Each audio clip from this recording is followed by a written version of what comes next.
bula marsa isa ga'uun bara gadaa meelba amaante sottolin ba'u. Lammiin koo duruu gadaa bula marsa isa ga'uun bara gadaa meelba amaante sottolin ba'u. Irreechi waggaan nufa kan rabbi nu ga'uun orarsa diigeenye ora finfinneetti wal ga'u. Irreechi waggaan nufa kan rabbi nu ga'uun orarsa diigeenye ora finfinneetti wal ga'u.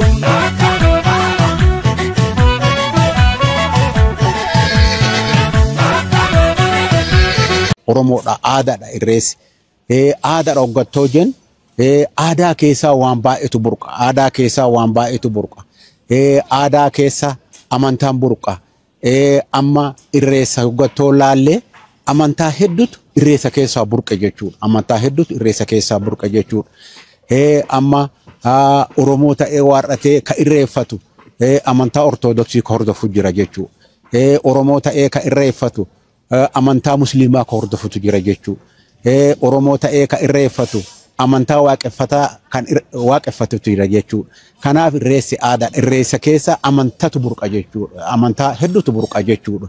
Irreessi amantaa muti aadaadha jechuudha. Amantaan garaagaraallee kan wangeela Oromoo ta'ee hordofullee irreessa keessaa burqa jechuudha.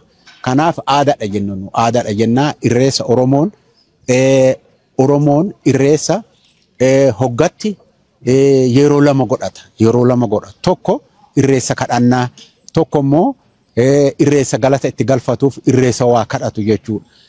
Amma kan itti deemaa jirru kun irreessa malkaati. Irreessi kan tulluutu fi kan malkaa yoo ta'u amma kan geggeessuudha. Guyyaan muraasni nu hafu kan labsame kun irreessa malkaati jechuudha.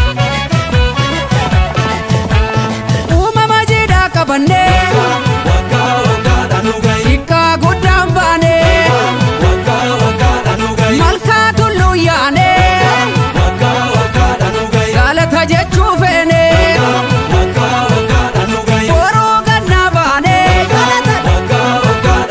hooqaa birraan nu ga'ee rabbi warri baranaa kuufaa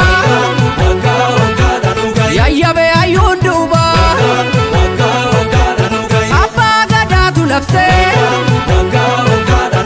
Abbaa duulaa dabarsee irratu marsee eegaa biyya eenyu tabbichuu jeeqaa. Uummanni Oromoo ka biyya keessatti argamtan ka biyya alaatitti argamtan kan hulaa mara jirtan uummanni Oromoo marti kan dhibamtanii sirrirra jirtan kan immoo daangaa Itoophiyaa kabachiisuuf halkanii guyyaa qorra oduu hin jenne rooba oduu hin jenne nageenya eegsisuuf wardiyaa jirtan bacaqii gannaa dandamattanii qorra gannaa dandamattanii cabbii gannaa dandamattanii duumessa gannaa bubbee dandamattanii bara gara booqaa birraatitti ba'uuf dacheen magariisa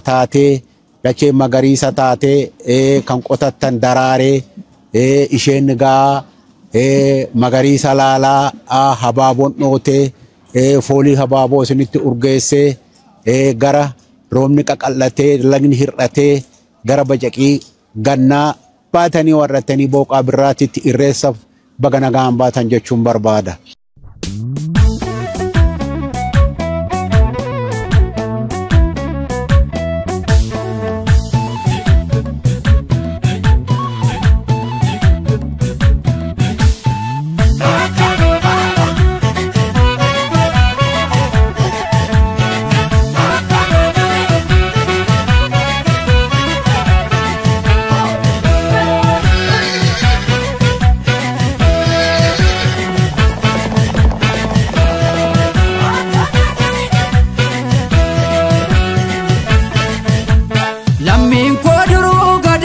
Marsa isa ga'uun bara gadaa meelba amaante sottolin ba'u. Lammiin koo duruu gadaa bula marsa isa ga'uun bara gadaa meelba amaante sottolin ba'u. Irreechi waggaan nufa kan rabbi nu ga'uun orarsa diigeenye ora finfinneetti wal ga'u. Irreechi waggaan nufa kan rabbi nu ga'uun orarsa diigeenye ora finfinneetti wal ga'u.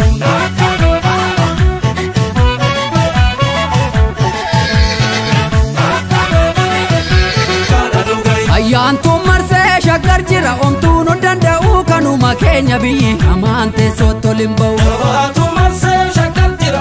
Gadaa dabarsi ilma abbaa dabarsi gadaa dabarsi ilma abbaa dabarsi. Maal jechi kun maal sitti fakkaate? Galma guddaa abbootii gadaa Oromooti jirra naannee warratee karaan kanarra qabatee warratee karaan naannee jira jechuudha. Mormoorii madda walaabuutii Odaana beeti wiirtuun siyaasa sirna gadaa.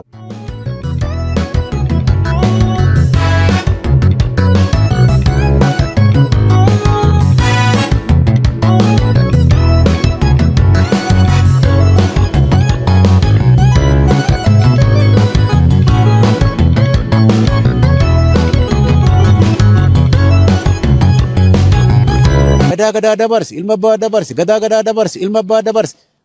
Maal jechi kun maal sitti fakkaate? Bara ilma abbaa gadaatiin Oromoon abdiin kutatu akka ilma isaatiin dabartuuf hin beeka. Wannan yaadamnetu wannan hawwaa turametu hojjetame jechuudha. Bara kana keessattuu wannan hawwamaa turetu hojjetame jechuudha. Oduu kana ta'ee jedhee wannan yeroo dheeraaf Oromoon hawwaa ture. Wannan yeroo dheeraaf Oromoo yaadaa turetu har'a bara gadaa kanaatiin hojjetame jechuudha.